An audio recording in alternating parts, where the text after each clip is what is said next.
திருவருள் அருமான் உண்மை நாயன்மார்களது திருவருளினாலும்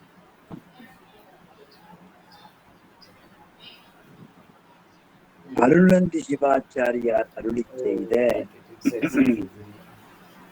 சிவஞான சித்தியார் துவக்கம் சிந்திப்பதற்கு திருவருள் நமக்கு அருள் செய்திருக்கிறது. அதற்கு கருணையோடு அருள் செய்த திருவருளையும் திருவருளையும் போற்றி கேட்டு யோகுனியம் பெறுகிற தொண்டர்களின் திருவடிகளையும் திறமேல் கொண்டு மனம் மொழி மெய்களாலே வணங்கி வருகிறோம். நண்பர்களே, அருளந்தி சிவாச்சாரியார் செய்த சிவஞான சித்தியார் மெய்கண்ட தேவநாயனாருக்கு அருளி செய்த சிவஞான போதத்திற்கு பாட்டு முறையில் எழுந்த உரைநடை நமக்கு மூன்றாவது நூற்பா ஆன்மாவுக்கு பிரமாணம் பற்றி கூறுவது. நான்காம் நூற்பாவும் மூன்றாம் நூற்பாவும் ஆன்மாவுக்கு பிரமாணமும் இலக்கணமும் நமக்கு காட்டுது. அதனால் 196வது திருப்பாடல்ல ஆசிரியர் இந்த ஆன்மாவுக்கு நமக்கு காட்டிய அந்த முறைகளை 187வது திருப்பாடல்ல உயிர் எனப்படுவது இந்த உடலின் வேறாய் உள்ளது, உற்று செய்யுறும் இச்சை ஞானம் செய்திகள் உடையதாகி பயில்புறும் இன்ப துன்ப பலன்கள் நுகரும். உயிர்கள் உடம்புக்கு வேறாக இருந்து அதன் உயிரில் இருக்கக்கூடிய இன்ப துன்ப செயலுக்கு ஏற்ப, அதாவது இச்சை ஞான கிரியைக்கு ஏற்ப இன்ப துன்ப பலன்களை நுகரும். இதுதான் நாம் சிந்தித்து கொண்டிருக்கிற பகுதியில நாம் பார்ப்பது. ஆக இதுவரை உயிரை பற்றி பலவிதமாக நமக்கு சொன்னார்கள். உடம்பின் வேறாக உள்ளது என்பதற்கு 3ஆம் நூற்பாவிலே 4ஆம் நூற்பாவிலேயும் நாம் பார்த்த செய்திகளாக சிந்திக்கிற பொழுது உயிர் உடம்புக்கு வேறாக உள்ளது, ஐம்பொறிகளுக்கு வேறாக உள்ளது, பிராணவாயுவுக்கு வேறாக உள்ளது, அந்த கரணங்களுக்கு உயிர் வேறாக உள்ளது. அந்த கரணம் ஆன்மாவினுடைய அறிவு நிகழ்வதற்கு துணை செய்கின்றன. ஆன்ம அறிவு எப்படி அதனோடு சேர்ந்து இயல்புகிறது என்கிற விரிவையெல்லாம் நமக்கு பார்த்து, சரி, ஒரு பொருள் நீங்க உயிரில்லை என்று சொல்லுகிறீர்கள், இவையெல்லாம் ஒன்று சேர்ந்தால் பல பொருளின் கூட்டம் உயிர் என்று சொல்லலாமா என்று சமுதாய ஆன்மவாதி என்ற ஒருவர் எழுப்பினார். அதற்கு அந்த பொருட்களின் வேறாக இருப்பது ஆன்மா, இது என்னது என்று சொல்லுகிறதுக்கு வேறாக இருப்பது ஆன்மா என்று காட்டினார். இதுவரை சென்ற வகுப்பிலே நாம் பார்த்தோம்.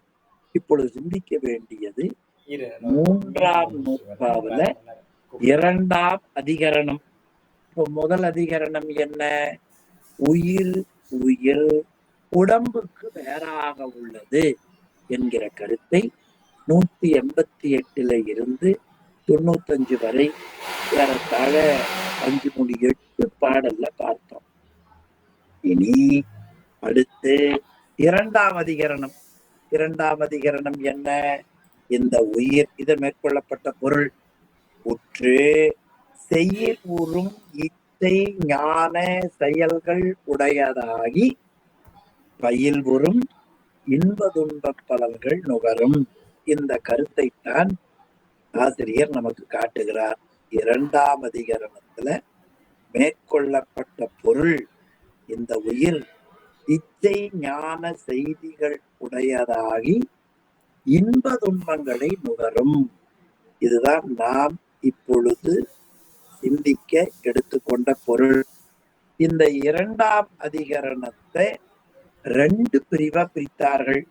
ஒன்றே இச்சை, அறிவு, கிரியைக்கு ஏற்ப உயிர் இன்ப துன்பங்களினுடைய பலன்களை நுகரும். இது ஒரு கருத்தை வலியுறுத்துகிறார். இன்னொன்று, இந்த ஆன்மா 5 அவத்தைப்படும். இந்த 2 செய்தியை இந்த 2ஆம் அதிகரணத்தில விரிவாக காட்ட இருக்கிறார்.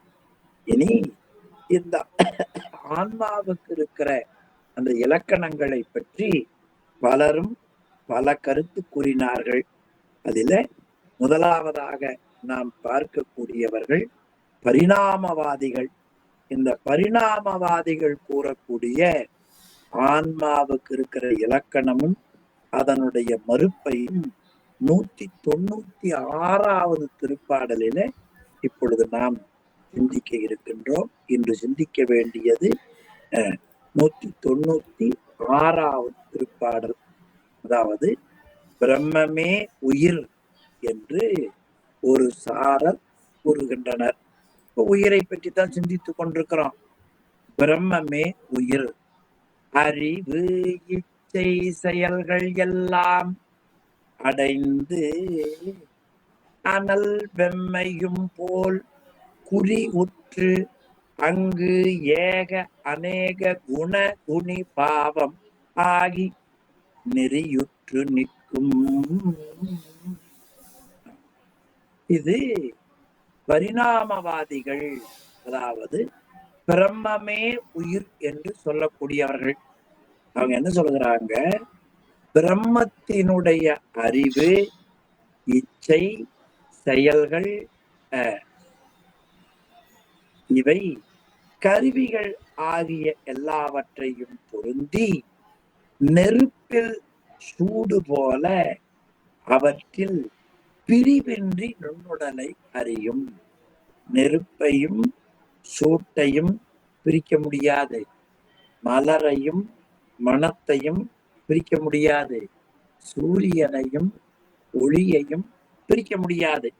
ஆனால் இங்க அனல் வெம்மையும் போல், அப்ப நெருப்பில் சூடு போல நுண்ணுடலை அடைந்து அந்த நுண்ணுடலிலே இருந்து பல குணத்தன்மையும் பல குணித்தன்மையும் உடைய உயிருடைய மக்கள் குறியுற்று அநேக ஏக குண குணி பாவமாகி நெறியுற்று நிற்கும்.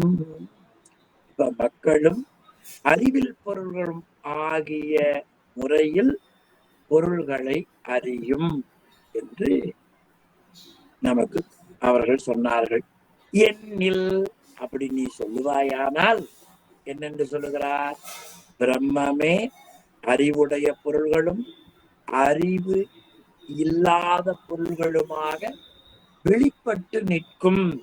இது பரிணாமவாதியினுடைய கருத்து. என்ன சொல்லுகிறான்? பிரம்மமே அறிவுடைய பொருள்களும் அறிவில்லாத பொருள்களுமாக வெளிப்பட்டு நிற்கும். அதை இதுவரை பார்த்தது. அறிவு, இச்சை, செயல் எல்லாம் அடைந்து எது போல? அனல் வெம்மையும் போல. ஆமா, அனல் வெம்மையாவது நெருப்பும் சூடும் போல அது நுண்ணுடலை அடைந்து குறியுற்று அங்கு ஏக அநேக குண குணி பாவம் ஆகி, குணத்தையும் குணியையும் பிரிக்க முடியாது. அந்த வகையில் உயிருடைய மக்களும் உயிரற்ற பொருள்களுமாகி இந்த முறையிலே நிற்கும். என்னின் அப்படி நீ கொள்வாயானால் நிகழ் புலன் கரணம் எல்லாம் செறிவுற்று அங்கு அறிவு கொள்ள வேண்டுமோ சிவனார்க்கே. ஆமா, அப்ப நீ என்ன சொல்லுகிற? பிரம்மமே அறிவுடைய பொருள்களும் அறிவில்லாத பொருள்களுமாக நிற்கும் என்று சொல்லுகிறாய். அப்படி வைத்துக் கொண்டால் பிரம்மமே உயிராக இருக்கிற பொழுது இந்த உயிர் விளங்குவதற்கு அறிகருவிகள் முதலிய கருவிகளை பொருந்தித்தான் ஆன்மா இன்னென்ன பொருள் இந்தந்த கருவியின் மூலமா அறிந்துதான் அது அனுபவிக்க வேண்டும். பிரம்மமே உயிராக வந்தால் கருவிகளை கொண்டு அறிய வேண்டியதில்லை, தானே அறிய வேண்டும். ஆனால் உயிர் இருக்கிறது, இந்த பொறிகள் இல்லாமல் எதையும் உணராது. கண் இல்லாம ஒரு பொருளை பார்க்காது, காது இல்லாம ஓசையை கேட்காது, மூக்கு இல்லாம நறுமணத்தை நுகராது, நாக்கு இல்லாம சுவைக்காது, கண் இல்லையா தோல் இல்லாம உணராது. அவங்க என்ன சொல்லுகிறார்கள், பிரம்மமே அறிவுடைய பொருளும் அறிவில்லாத பொருளுமாக வெளிப்பட்டு நிற்கும். இது அவர்களுடைய கருத்துவாதம். நாம் என்ன சொல்றோம், அப்படி பிரம்மமே இரண்டாக நிற்கும் என்று சொன்னால், பிரம்மமே உயிராக இருக்கிற பொழுது கருவிகரணங்கள் அதுக்கு வேண்டியதில்லையே. உயிர் கருவிகரணங்களை பொருந்தித்தான் அறிகின்றது. எனவே பிரம்மம் வேறு, கருவிகரணங்களை கொண்டு அறியக்கூடிய உயிர் வேறு என்பதை இந்த அருமையான கருத்தை மறுத்து காட்டுகிறார் ஆசிரியர்.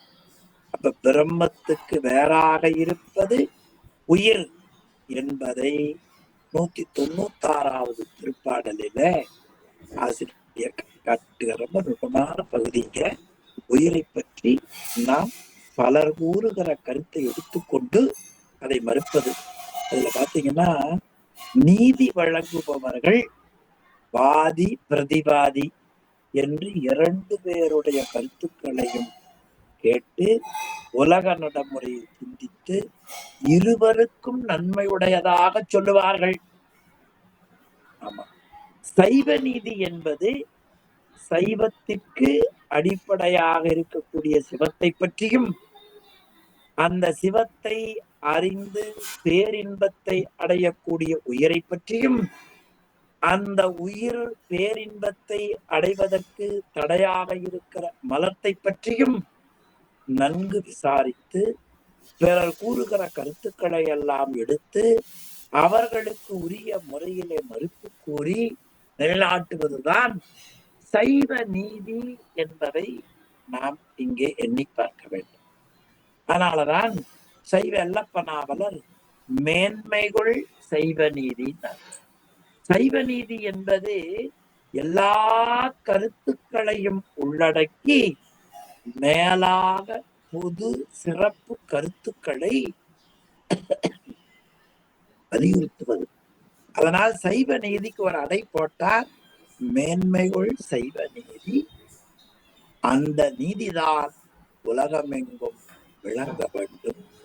அந்த நீதி முறையிலேதான் பிரம்மமே உயிர் என்று சொல்லுபவர்களுடைய கருத்தை கேட்டு நீங்கள் என்ன சொல்லுகிறீர்கள்?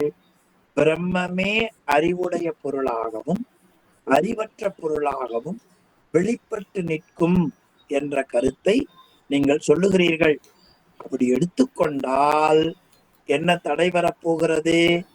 பிரம்மமே வளர்ச்சியாகி உயிரினங்களுக்கு வளர்ச்சியாகும் என்று சொன்னால் அந்த பிரம்மத்திற்கு கருவிகள் வேண்டுவது இல்லை. அப்ப கருவிகள் கூடிய நிலையிலேதான் ஆன்மா ஒரு பொருளையும் அனுபவிக்கிறது. எனவே அந்த பிரம்மத்துக்கு வேறாக கருவிகள் மூலம் இன்ப துன்பத்தை உணரக்கூடிய செயலை அடையக்கூடிய ஆன்மா என்கிற ஒன்று பிரம்மத்துக்கு வேறாக கருவிகளுக்கு வேறாக உண்டு என்பதை நீ சிந்தித்துப்பார். சீவனார் செறிவுற்று அங்கு அறிவு கொள்ள வேண்டுமோ? கருவிகளை வச்சா பார்க்கும், சுவாமி அப்படி இல்லையே, பிரம்மப்பொருள் அப்படி இல்லையே. ஆனால் ஆன்மா அது போல இல்லை. இந்த கருவிகளை வைத்துக் கொண்டே எத்தனை மயக்கம் நினைக்கிறீங்க. நல்லவனை கெட்டவனா பார்க்கிறோம், கெட்டவனை நல்லவனா பார்க்கிறோம். அடாடாடா, அதுல வருகிற மயக்கத்துக்கு ஒரு அளவே கிடையாது. அதுக்கு மேல ஒரு மயக்கம். இந்த ராசி இந்த லக்கணம் இப்படி இருந்தால் அது அப்படித்தான் வரும்னு. இதுல என்ன சிக்கல்னு கேட்டீங்கன்னா, இந்த ராசி இந்த லக்கணம் இப்படித்தான் வரும் என்று இருந்தால் அது அப்படித்தான் என்று வாழா இருக்க கூடாது. அது ஒரு குறிப்பு. அதை வைத்துக் கொண்டு அதை போக்குவதற்கு இறை வழிபாடு செய்ய வேண்டும். போக்க வேண்டும் என்று முயல வேண்டும். முயற்சியில தோல்வி வரலாம், ஆனாலும் தொடர்ந்து அந்த முயற்சியை ஆன்மா என்ன செய்ய வேண்டும்? கை கொள்ள வேண்டும். எனவே பிரம்ம பொருளுக்கு வேறாக ஆன்மா உண்டு என்பதை இந்த திருப்பாடலிலே காட்டினார்கள். அடுத்த திருப்பாடல் அறிவளவினதே உயிர் என்று 197வது திருப்பாடல். அது சாங்கியர் என்கிறவர்கள் அந்த கருத்தை நமக்கு காட்டுகிறார்கள். அந்த கருத்தை முதல்ல கூறி அதற்கு வேறாக இருப்பது என்பதை ஆசிரியர் உணர்த்தப் போகிறார். பாருங்க, குணங்களை இன்றி ஒன்றாம் குறி உடைத்தது ஆன்மா. இது அவருடைய கருத்து. அப்ப அறிவு, இச்சை, செயல், விருப்பம், பிறகு அறிவு, கிரியை, இச்சை, ஞானம், கிரியை, இவைகளை இந்த செயல்களாகிய 3 குணங்களை அன்றி தனித்து அறிவு மாத்திரையாக நிற்பது உயிர். இதுதான் சாங்கியர் சொல்லுகிற கருத்து. குணங்களை இன்றி என்னென்ன குணம்? அறிவு, இச்சை, செயல்.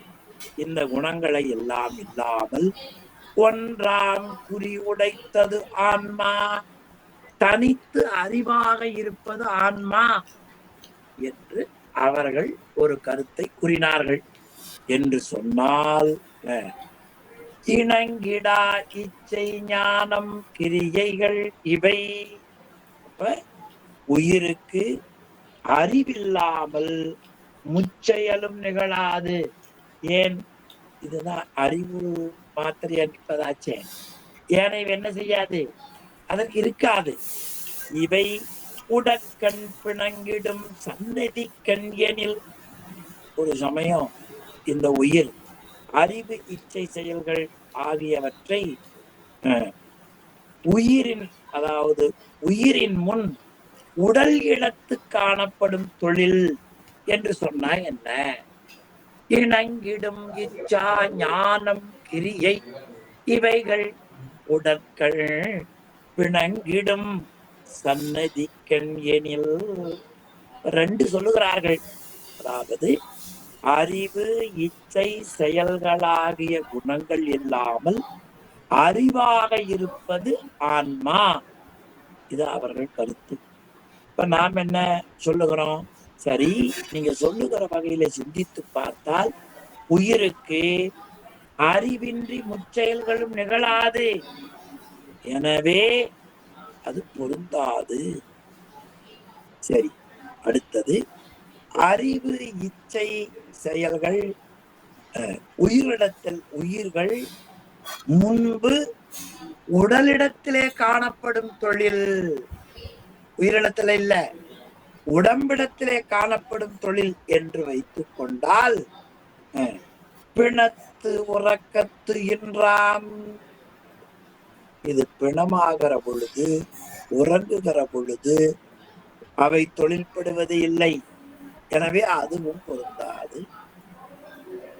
அப்ப பிணமாய போதும் உறக்கத்தின் போதும் கருவிகள் செயற்படாமையால் அறிவு, இச்சை, செயல்கள் அந்த உயிரிடத்தில் இலவாகும். உணங்கிடும் கரணமென்னில் சந்நிதி ஒளிந்ததன்றே. அப்ப உயிரின் முன் இவை தொழில்படும் என்கிற செயல்பாடுகள் பொருந்தாது என்று இந்த திருப்பாடலிலே சாங்கியருடைய கருத்தை அருமையாக மறுத்திருக்கிறதை நாம் பார்க்கிறோம். அப்ப குணம், குணித்தன்மை இல்லாமல் அறிவு மாத்திரையாக நிற்பது உயிர் என்று ஒரு சாரர் சொல்லுகிறார்கள். அறிவு மட்டுமாக நின்றால் அறிவு, இச்சை, செயல் இந்த மூன்றும் உடலிலே நிகழுகிறது. எனவே அறிவு மாத்திரை என்பது பொருந்தாது. ஏன் பொருந்தாது? ஏனைய மூன்றும் நடக்கிற பொழுது அறிவு மாத்திரையா மட்டும்தான் நிக்க வேண்டும், அந்த ரெண்டு வராது இல்லையா? எனவே அது பொருத்தமில்லை. சரி, இந்த அறிவு, இச்சை, செயல்கள் ஆன்மா இந்த உடம்பின் முன் நிகழும் என்று வைத்துக் கொண்டால், சரி உடம்பு முன்னால இது நிகழும் சொல்றீங்க. இப்ப சமமா இருக்கிற பொழுது, உறக்கத்தில் இருக்கிற பொழுது அந்த அறிவு, இச்சை நிகழவில்லையே, எனவும் அதுவும் பொருந்தாது. அப்ப பிணத்தன்மையிலேயும் உறக்கத்திலேயும் அவை நிகழவில்லையான காரணத்தினாலே அந்த கருத்தும் ஏற்புடையதாக இல்லை. இப்ப பிணத்தன்மையிலேயும் உறக்கத்திலேயும் கரணங்கள் தொழிற்படவில்லை. அப்ப கரண்கள் தொழிற்படுதலால்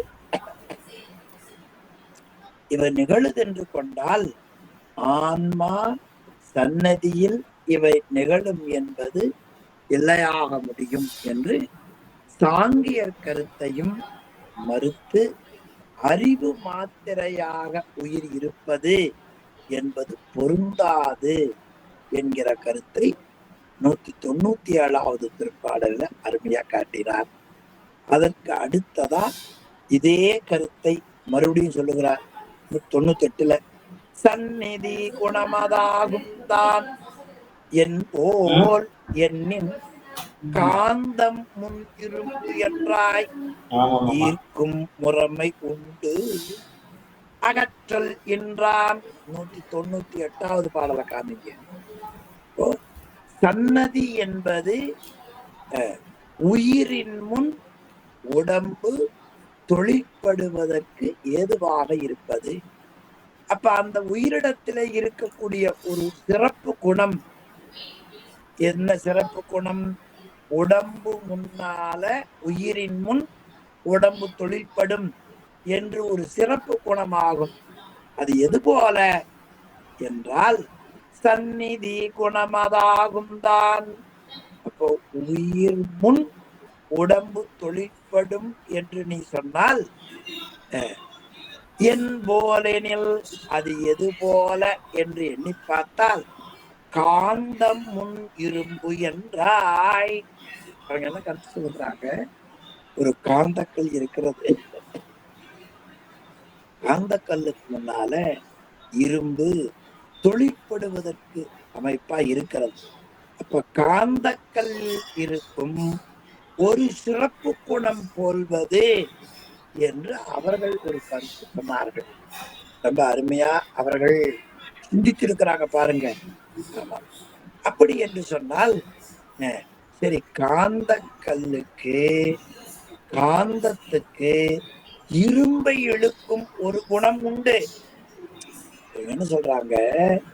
அதாவது சன்னதி என்பது முன்பு என்று பெயர்.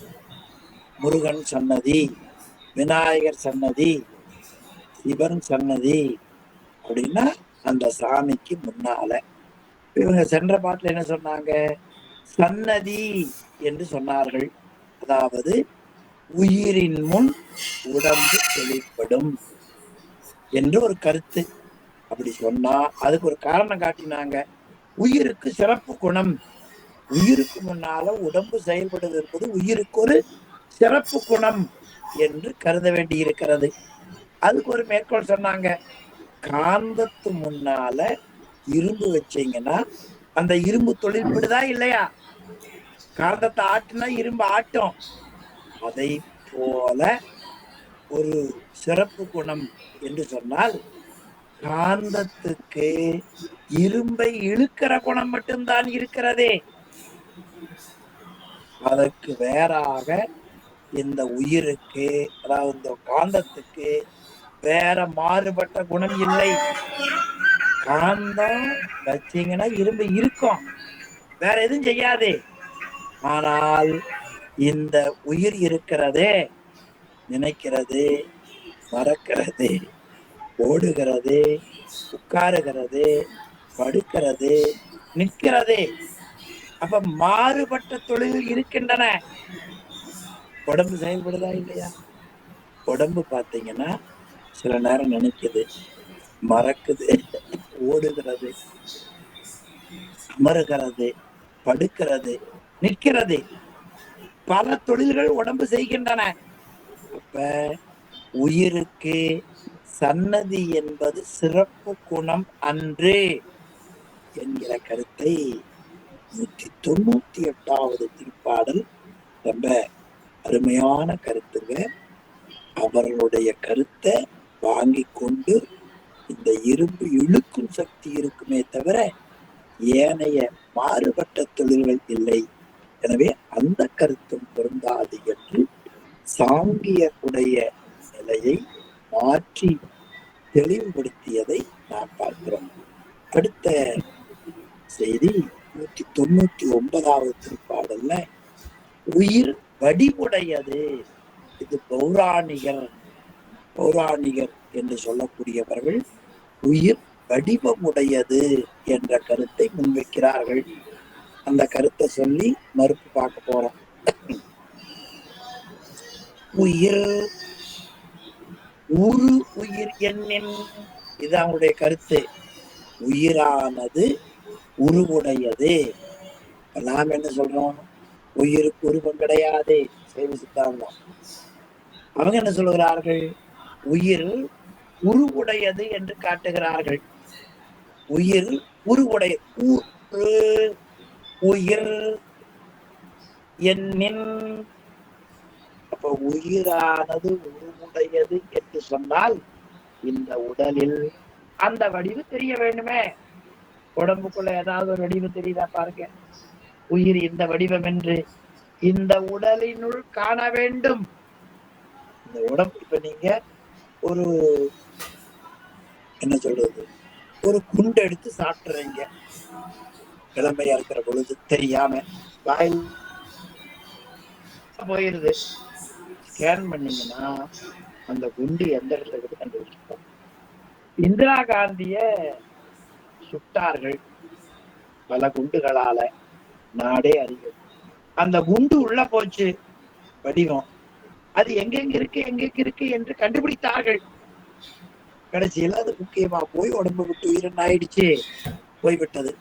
அப்ப அதாவது இந்த உயிர் உடம்பு, அதாவது உருவமுடையது உயிர் என்று சொன்னால் அது உடம்புக்குள்ளதான் இருக்கிறது. அதுக்கு வடிவு காண வேண்டுமே, உடலினுள் காண வேண்டும். சரி, அப்படி இல்லை. மேலும் வருவது பரிணாமத்தாய், அப்படி இல்லை, வடிவுடையதாக தோன்றுவது என்ன ஆகும்? பரிணாமத்தாய். மேலும் வடிவுடைய ஒரு பொருள் வளர்ச்சியாகும், அழிவுறும். அப்ப அனித்தியமாம் பூதமாகும். எனவே அது வளர்ச்சியும் அழிவும் எய்தும் பிற பொருள்களுக்குள்ள ஒன்றாக இருக்க வேண்டும். அது மட்டுமல்ல, கருவினில் நுழையுமாறும் காட்டிட வேண்டும். ஒரு தாயினுடைய கருப்பைக்குள்ள அது எப்படி அந்த குண்டு போகுது, வடிவம்னு சொன்னாதானே, எப்படி போகுது காட்டிட வேண்டும். கண்ணில் மறுவிடாது எண்ணின், இல்லைங்க, அது உருவம் இருக்கும், ஆனா கண்ணுக்கு தெரியாது. அவர்கள் சொல்லுகிறார்கள், கண்ணின் மறுவிடாது எண்ணில், உயிர் வடிவமுடையது, கண்ணுக்கு தோன்றாது எனின் உந்தன் வாயினால் ஒரு அன்று என்னே. அது நீ வாயால கூறுகிற வடிவம் அல்லாமல் உண்மையிலே வடிவமில்லை என்பதை நீ தெரிந்து கொள். என்ன பாருங்க ஆராய்ச்சி. உயிர் வடிவுடையது பொருத்தமாக இல்லை. இருந்தால் என்னென்ன காரணங்களால் அது நமக்கு அது அமையவில்லை என்று இந்த 199வது பாடலில் அருமையா காட்டுகிறார். உருவப்பொருள் என்று நீங்கள் சொன்னால் உருவமாகிய இந்த உடம்பு நமக்கு தெரிகிறது. பாருங்க, இந்த உடம்பு, கண்ணு, மூக்கு, காது, எலும்பு, தோல், ரத்தம் இதெல்லாம் தெரிகிறது. இந்த உடம்புக்குள் உயிரினுடைய வடிவம் தெரிகிறதா? எலும்பு வடிவம் தெரியுது, ரத்தம் தெரிகிறது, தசை தெரிகிறது, நரம்பு தெரிகிறது, சுக்கிலம் தெரிகிறது, மூளை தெரிகிறது. ஆனா என்ன தெரியல? உயிர் தெரியல. சரி, அப்படி நீங்க வடிவம் இருக்கிறது என்று சொன்னால் இது பூத பொருள்களே ஒன்றாகிவிடும், பூதமாகும், அது ஒன்றாக போய்விடும். மேலும் நீ ஒன்ன நினைச்சு பாரு, கருவுக்குள்ள நுழைகிற பொழுது நீ அதை காட்ட வேண்டும். சரி இல்ல சுவாமி, அது உருவ வடிவமுடையது, கண்ணுக்கு புலனாகாது என்று சொன்னார்கள். அப்பொழுது நாம் சொன்னோம், உருவ பொருள் அன்று என்று சொல்வதுதான் பொருத்தமே தவிர, நீ உருவம் என்று சொன்னால் அது வாயினால் கூறக்கூடிய வடிவன்றி உண்மையான வடிவம் இல்லை என்கிற கருத்தை 199வது திருப்பாடல்ல காட்டினார். மேலும் இந்த கருத்தை மறுக்கிற வகையில 200வது திருப்பாடல்ல ஒரு கருத்தை காட்டுகிறார். சரி, ஒரு உயிர் அது பருவடிவமா இருந்தா தெரியுங்கிறான். உடனே அவன் சொல்லுங்கிறான், அது சூக்கும வடிவம். சூக்கும வடிவம்னா கண்ணுக்கு தெரியாத அர்த்தம், உண்மையானது. அப்ப உயிர் மேல் பாடல்ல 97ல பொறுபுடையது என்று சொன்னால் உடம்புல எங்க இருக்குதுன்னு சொல்லணும். எனவே அது பொருந்தாது. சரி இல்ல சுவாமி, அது கண்ணுக்கு தெரியாது, நுண் முறையில இருக்கும், நுண் வடிவமாக இருக்கும், சூக்குமாக இருக்கும் என்று சொன்னால் சூக்கும உருவம் என்னில் தோல காரணமதாகும்.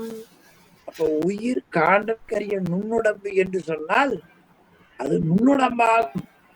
அந்த நுண்ணுடம்போ மனம் முதலிய அகக்கருவிகளாலும் தன்மாத்திரைகளாலும் ஆக்கப்பட்ட 8 வகையான உடம்பாகும். சூக்கும உருவம் என்னில் தோல காரணமதாகும், ஆக்கிய மனாதிதன் மாத்திரை வடிவு அசேதனம். அப்ப புரியட்ட உடம்பு அறிவுற்றதாயிருத்தலின் உயிர் அந்த வடிவம் ஆகாது. புரியட்ட காயத்திற்கு வேறாக இருப்பது உடம்பு, நுண்ணுடம்புக்கு வேறாக இருப்பது உயிர். புரியட்ட காயத்திற்கு வேறாக இருப்பது உயிர். தன் மாத்திரை வடிவு அசேதனம் பின்னிக்கிய சுக்குமத்தே நிற்பதோர் உரு உண்டு எண்ணி. சுவாமி, அது முன் போன நுண்ணுடம்பில் இருந்து இருக்கக்கூடிய அதுவே உயிர். அதனால் ஆக்கப்படுகிற வடிவெல்லாம் அறிவற்றவையாக இருக்கும், அது அழியக்கூடியதாக இருக்கும். எனவே உயிர் வடிவுடையது என்பது எந்த வகையிலேயும் பொருந்தாது. ஆனால் கடைசியா முடித்தார், எல்லாம் அசுத்துமாய் அனித்தியம் பருவுடம்பும் இல்லை, நுண்ணுடம்பும் இல்லை, அதற்குள் இருக்கிற மிகுண்டுடம்பும் உயிர் என்பது இல்லை என்பது பொருந்தாது. இந்த பாடல்ல ரொம்ப அருமையா காட்டியிருக்கிறார். ஆமா, அப்ப ஆன்மா பரு உடல் என்று வைத்துக் கொள்ளாம சூக்கும உடல் என்று வைத்தாய். அப்ப சூக்கும உரு என்பது தூல உரு காரணமாக இருக்கும். அந்த சூக்கும உடம்பு என்பது புரியட்ட காயம், சுவை, ஒளி, உரு, ஓசை, நாற்றம், மனம், புத்தி, அகங்காரம் 8 பொருள்களால் ஆனதால அட்டகாயம் புரியட்டகாயம் என்று பெயர். எனவே புரியட்டகாயம் சடம் இல்லையா, அசேதனம். எனவே அது பொருந்தாது. சரி, அதுக்கப்புறமா அசேதனம் பின்னிக்கிய சூக்குமத்தே நிற்பதோரு உரு என்று உண்டு. இந்த சூக்குமத்துக்குள்ள ஒரு சூக்குமா இருக்கும்னா அதுக்கு அதிசூக்குமம் என்று பெயர். நாம தூல பஞ்சாக்கரம், அதன் பிறகு முதல்ல தூல 5 எழுத்து, அதற்கு அப்புறமா நுண்ண 5 எழுத்து, அடுத்து காரண பஞ்சாக்கரம், மகா காரண பஞ்சாக்கரம் என்றெல்லாம் 5 எழுத்தை காட்டுகிறோம் இல்லையா. அது போல சூக்குமத்தே நிற்பதோர் உருவுண்டு எண்ணின் ஆக்கிடும் உருவமெல்லாம் அசித்து மாய. ஆக்கிடும் உருவமெல்லாம் அசித்து மாய அனித்தியமாமே.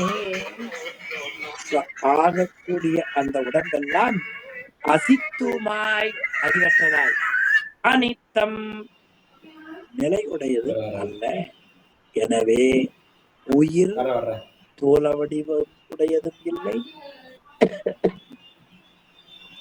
புரியட்ட உடம்பும் இல்லை, அதுக்குள்ளே இருக்கிற அந்த உடம்பும் இல்லை என்பதை 200வது திருப்பாடல்ல காட்டுகிறார். இனி 201வது திருப்பாடலிலே உயிர் அருவுருவாயது என்று ஒரு சாரர் காட்டினார்கள். உயிர் அருவுருவாயது என்கிற கருத்தை கவுளர் என்று சொல்லக்கூடியவர்கள் காட்டுகிறார்கள்.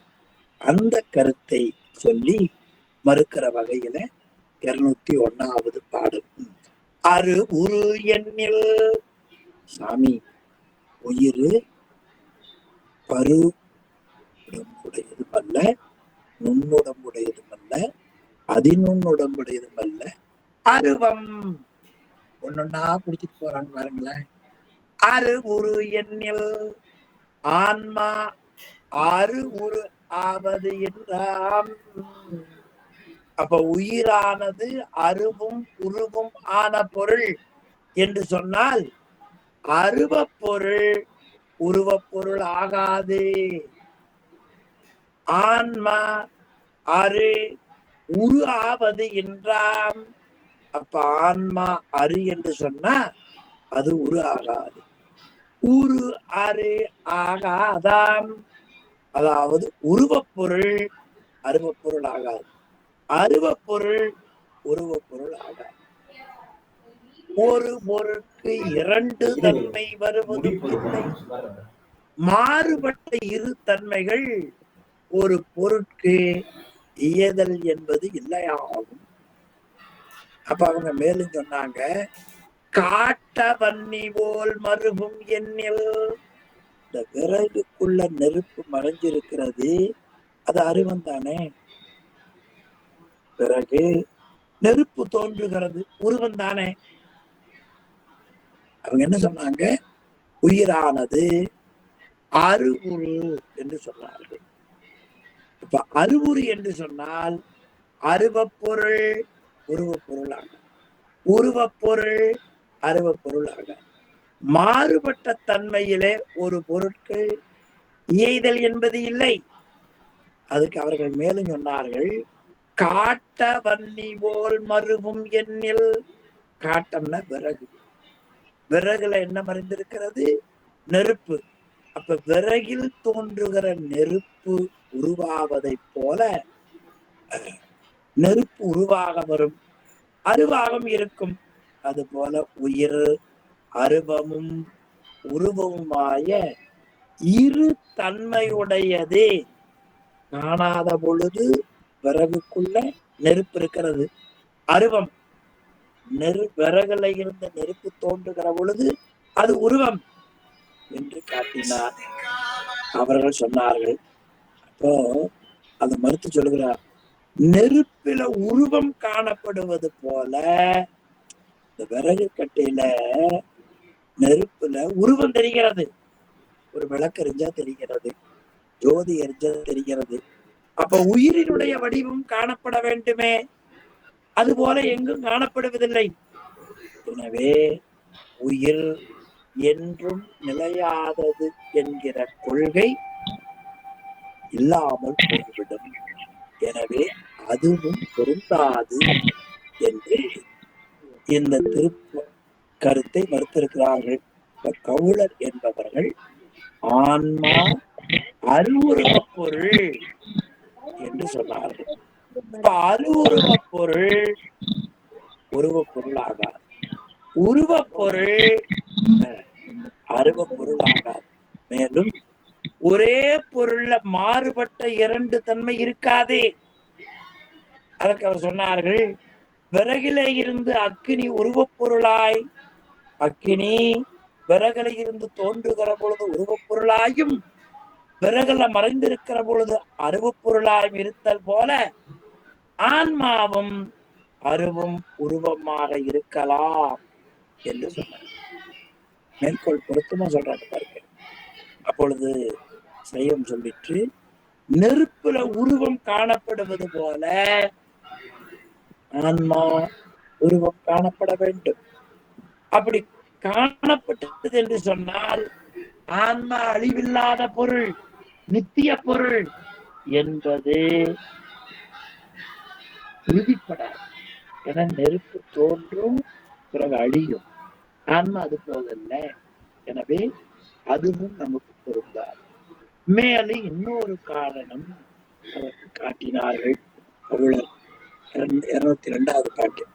சந்திரன் வடிவு போல தான் ஆறு உருவம் எண்ணில் வந்து நம் கண்ணில் தோன்றும் வடிவுளதாம் உயிர்க்கும் மதியின் வடிவு போல அமாவாசையில் காணப்படாம அருவாய் நின்று பின்பு உருவாய் வெளிப்பட்டு தோன்றுவது போல சந்திரன் வடிவு போல தான் அரு உருவம்.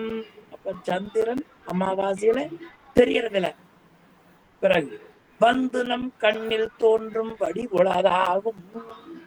ஆக பிறகு வெளிப்பட்டு தோன்றுவது போல உயிரும் அருவமும் உருவமாய் நிற்கும் என்று சொன்னால் அந்த மதி கண்ணுக்கு தெரிகிறது. எப்ப? அமாவாசை அன்னைக்கு தெரியல, பௌர்ணமிக்கு தெரிகிறது. இப்ப அமாவாசை அன்னைக்கு அருள்மாய் இருக்கு, பௌர்ணமி அன்னைக்கு உருவமாய் இருப்பது போல உயிருமாகும் என்று வைத்துக் கொண்டால் பௌர்ணமியில என்ன தெரிகிறது? நிலா தெரிகிறது. அதுபோல உயிரும் தெரிய வேண்டுமே. எப்படி மறுத்திருக்காரு பாருங்க. சரி, மறை நிலா வந்து அமாவாசை அன்னைக்கு முழுவதும் மறைந்து விடுகிறது.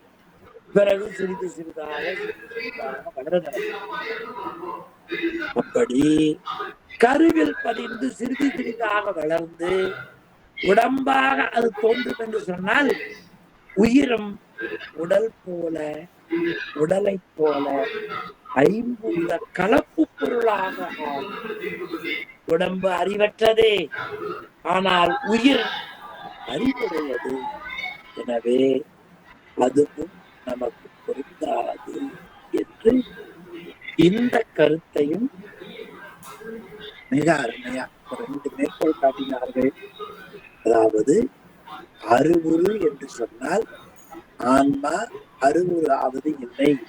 அறுவரை இருந்து உறவுமராய் அருமராய் சொன்னோம். அது எது போலன்னா நெருப்பு, அதாவது விறகும் விறகுக்கட்டையில் இருக்கிற நெருப்பு போலவும், சூரியன் சந்திரன் போலவும் விறகுக்குள்ள நெருப்பு இருக்கிறது, அடைஞ்சா வருகிறது. சூரியன் அமாவாசை, சந்திரன் அமாவாசை அன்னைக்கு மறைத்திருக்கிறது, பௌர்ணமி தோன்றுகிறது. அது போல என்னாங்க. சரியா? அப்ப விறகுல இருந்து நெருப்பு வந்தால் நெருப்பு வடிவம் தெரிகிறது, ஆன்மா வடிவம். அப்பொழுது சந்திரன் வெளியில தெரிகிறது, ஆன்மா தெரியாது. எனவே ஆன்மா அது போல அருவுரு இல்லை என்கிற கருத்தை இந்த திருப்பாடலில அருமையாக நிலை காட்டுகிறார். அடுத்த பாட்டு 203வது திருப்பாடலிலே காட்டுகிறார். பாதஞ்சலர் என்று சொல்லக்கூடியவர்கள், அவர்கள் உயிரை பற்றி கருத்து சொல்லுகிறார்கள்.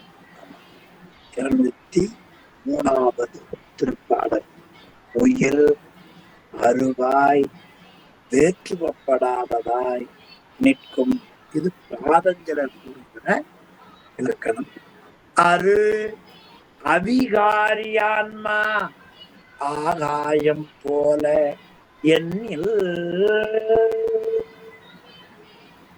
உருவினை கட்டி ஆட்டி ஓட்டி மீட்டு உலாவ பண்ணி மருவி நிற்பித்து இருத்தி கிடத்தி மண் புரட்டி மற்றும் பெரு விகாரங்கள் எல்லாம் தருவது என் பேசிடாயே.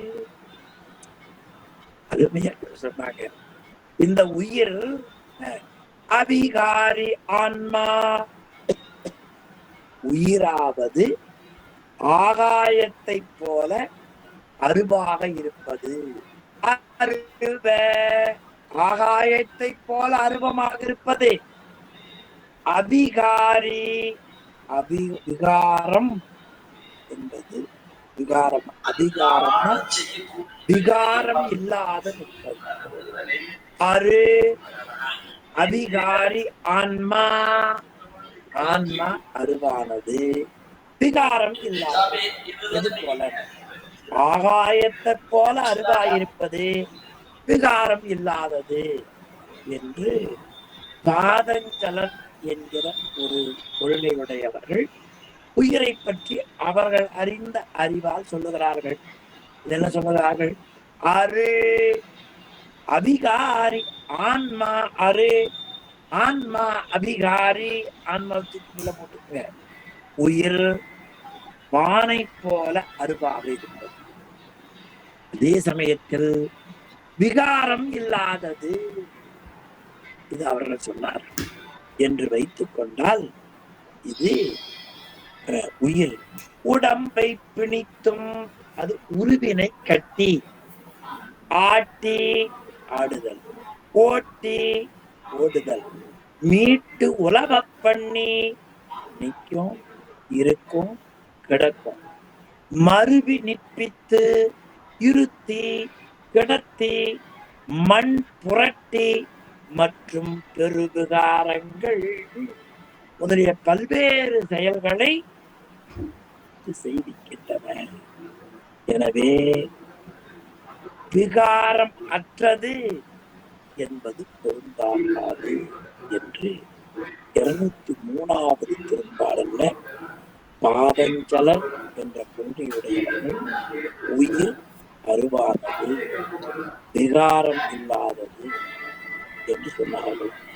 அப்படி என்று சொன்னால் உடம்ப பொருந்திருக்கிற பொழுது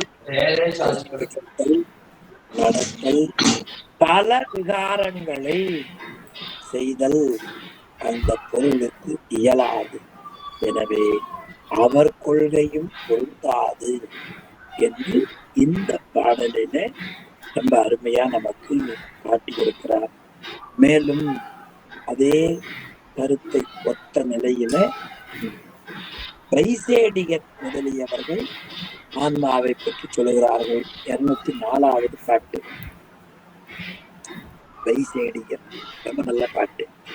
அசித்தனின் உணராது ஆன்மா அசித்த சித்து ஆகும் என்னில், அசித்த சித்தாகும் என்னில், அசித்து சித்து ஆகாதாகும், சித்து சித்தாவதில்லை, அசித்து ஒரு புறமானின்றில், சித்து ஒரு புறமானில்லாது, அசித்துரா சித்தே என்னில், அசித்து அடைந்து அறிவது என்றார். உயிர் அறிவற்றது என்று சொன்னால் அது அறிய மாட்டது. அப்ப ஜடப்பொருளாகிய மனத்தோடு கூடுதலால் அறிவுடைய பொருள் ஆகும். அப்ப உயிர் அறிவற்றது என்று சொன்னால் அறிய மாட்டார். அசித்தனில் உணராது ஆன்மா, அறிவற்றதும் சொல்ல முடியாது. சரி, அடுத்து அதித்த சித்தாகும். அறிவு பொருளாய் உயிர் மனத்தோடு கூடுதலில் அறிவுடை பொருளாகும் என்று சொன்னார். அசித்து அசித்தசித்து ஆகாதாகும். அடுத்து சித்தசித்தாவதில்லை. அறிவில்லாத பொருள் அறிவுடைய பொருள் ஆகாது. அது போல அறிவுடை பொருளும் அறிவில் பொருள் ஆகாது. அறிவில்லாதது அறிவுடையதாகாது, அறிவுடையது அறிவில்லாதது ஆகாது. ஆமா, அசித்து சித்தாகாது, சித்தல் அசித்தாகாது. அசித்து ஒரு புறமாய் ஒன்றில். அப்ப உயிர் அறிவுடையதாகவும் அறிவிலதாயும் இருக்கும். அசித்து ஒரு புறமாய் ஒன்றில், சித்து ஒரு புறமான் இல்லாதே. ஒரு புறம் அசித்து இன்னொரு பக்கம் சித்து என்று சொன்னால் அந்த அசித்து சித்து ஒரு புறமாக இல்லாது. மேலும் அசித்து உரா சித்து என்னின் அசித்து அடைந்து அறிவது என்றால் மாறுபட்ட இரு தன்மை ஒரு பொருளுக்கு இருக்காது. எனவே அது பொருந்தா. அப்ப அறிவில் பொருளாகிய கருவிகளை அறியும் அறிவுடை பொருளே உயிர். எனவே அறிவில் பொருள்களாகிய கருவிகளை கூடி நின்று உயிர் எதனையும் அறிய வேண்டுவது இல்லை. எனவே அதுவும் நமக்கு பொருந்தாது என்று 204வது திருப்பாடல் ரொம்ப விரிவாக காட்டுகிறார். அசித்து எனினின் உணராது. வைசேடிகர்கள் என்ற ஒரு சமயவாதி ஆன்மா சடப்பொருள் என்றும் அது மனத்தோடு கூடிய வழி அறியும் என்றும் கூடாத வழி அறியாது என்றும் கூறினார்கள். சடப்பொருள் சித்துப்பொருளாகவும் சித்துப்பொருள் சடப்பொருளாகவும் இருப்பது நமக்கு உலகத்தில் நடைமுறையில் எங்கும் காணும். எனவே அது பொருந்தார். இனி அடுத்தது சைவர்ல ஒரு சாரர் உயிர் சித்த சித்து என்று சொல்வார்கள். சித்துத்தன்மையும் அசித்துத்தன்மையும் ஒன்றுக்கொன்று மாறுபாடாக இருப்பது. எனவே அதுவும் பொருந்தாது. அசித்து உரா சித்து. பட்டாச்சாரியார் உயிர் சித்து பொருள் என்றும் அது கருவிகளை ஒரு பொழுதும் அடைவதில்லை என்றும் சொல்லுவார்கள். கருவிகளோடு கூடினாலன்றி ஆன்மா எந்த பொருளையும் அறியாது. எனவே உயிர் சடப்பொருள் என்றும் அது மனத்தோடு கூடி சித்தாய் அறியும் என்றும் சொல்லுகிற வைசேடிய குழுவையும் சித்த சித்தென்னும் சைவரில் ஒரு சாரர் கூறுகிற செயலையும் கருவிகள் துணை என்று அறியும் சித்துப்பொருள் என்று பட்டாச்சாரியார் கூறுகிற கருத்து ஆக மூவருடைய கருத்துக்களை இந்த ஒரு பாடலில் காட்டிய. அப்போ வைசேடியர் என்று சொல்லக்கூடிய சைவரில் ஒரு சாரர் பட்டாசார் மூவர் கருத்தையும் இந்த பாடலிலே மறுத்திருப்பதை பார்க்கிறோம். தொடர்ந்து இந்த உயிரை பற்றிய சிந்தனையிலே வாஞ்சராத்திரிகள் முதலாக பல கருத்து கூறுவதை நாம் தொடர்ந்து சிந்திப்போம் என்று சொல்லி இந்த அளவிலே இன்றைய வகுப்பை நிறைவு செய்வோம். ரொம்ப நல்ல பகுதி. பலருடைய கருத்துக்களை சுருக்கமாக சொல்லி ஆராய்ச்சி செய்கிற பகுதி என்பதை நினைவூட்டி என்ற அளவிலே இன்றைய சிவாய் திருச்சிற்றம்பலம்.